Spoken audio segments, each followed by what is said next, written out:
साथ संगत जी, बड़े प्यार और सत्कार से कहिए धन निरंकार जी।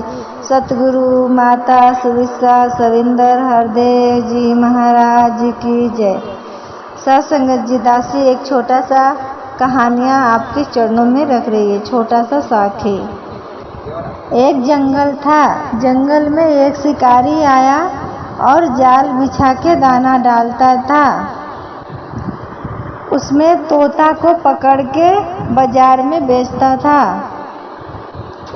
उसका यही प्रतिदिन का काम था कि जंगल में जाना, दाना डालना और पोपड़ को पकड़ के ले जाके बेचना मार्केट में। उसके घर का गुजारा उसी से चलता था।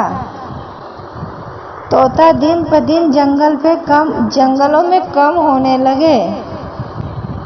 जो तोता का मेन मुखिया था उसको बहुत टेंशन होने लगा कि बहुत कम होते जा रहे हैं। सभी तोता लोग को अपने पास में बुलाया।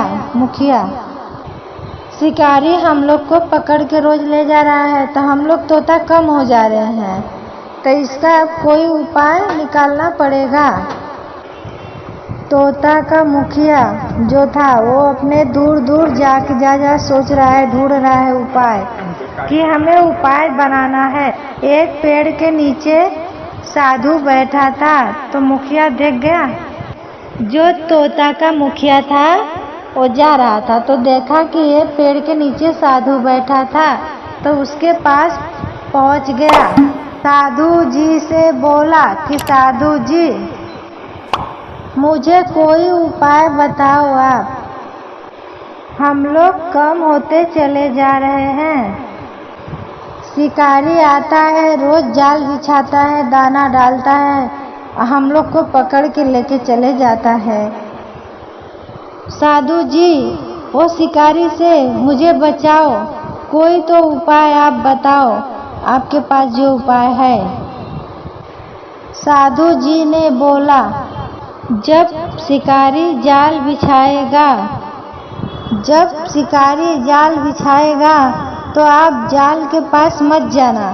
शिकारी जाल बिछाएगा, दाना डालेगा तो जाने का नहीं है आपको। साधु जी ने बोले कि आप सभी तोता लोग से बोल दो आपस में कि शिकारी आएगा, जाल बिछाएगा, दाना डालेगा, पर किसी को जाना नहीं है। ये बात आपस में सब लोग सुन लो। सब बातें कर रहे थे तोता लोग। तोता का जो मुखिया था वो आया, सबको बताया कि देखो ऐसा ऐसा हम लोग को करना है। शिकारी आएगा, जाल बिछाएगा, दाना डालेगा, हम लोग को नहीं जाना है खाने के लिए। अब सुबह हो गया, शिकारी आया, जाल बिछाया, दाना डाला।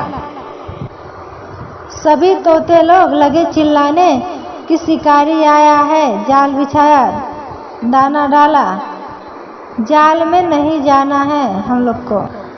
शिकारी आया तभी सब चिल्लाने लगे। शिकारी बहुत घबरा गया। क्यों? आज सभी तोते को मालूम है कि आज मैं जाल बिछाऊंगा तो नहीं जाना है। शिकारी बहुत परेशान हो गया। वो अपना जाल वापस लेके घर के लिए आ गया। फिर सुबह शिकारी गया। फिर सुबह आया शिकारी, जाल बिछाया।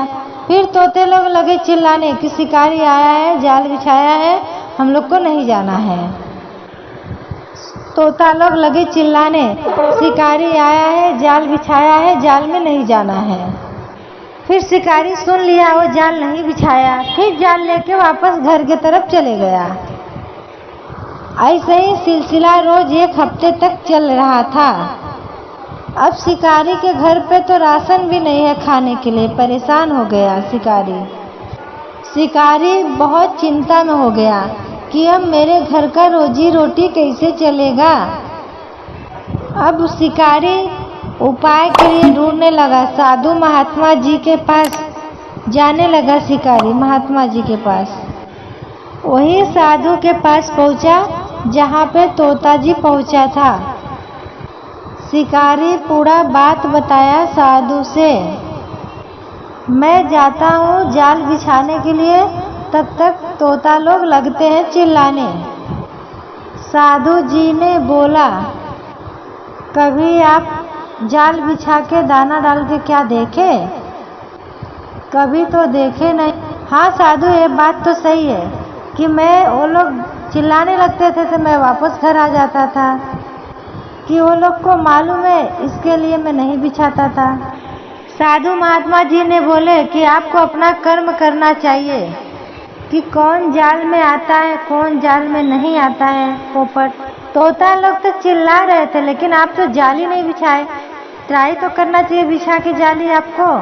कभी भी अपना कर्म करना चाहिए, कर्म से पीछे नहीं हटना चाहिए।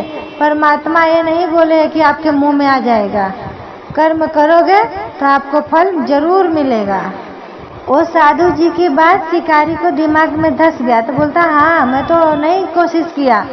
अभी फिर से आया घर, फिर गया, जाल बिछाया, दाना डाला, फिर तोता लोग आके खाए, पकड़ा गए। फिर साधु जी के पास हो गया, साधु जी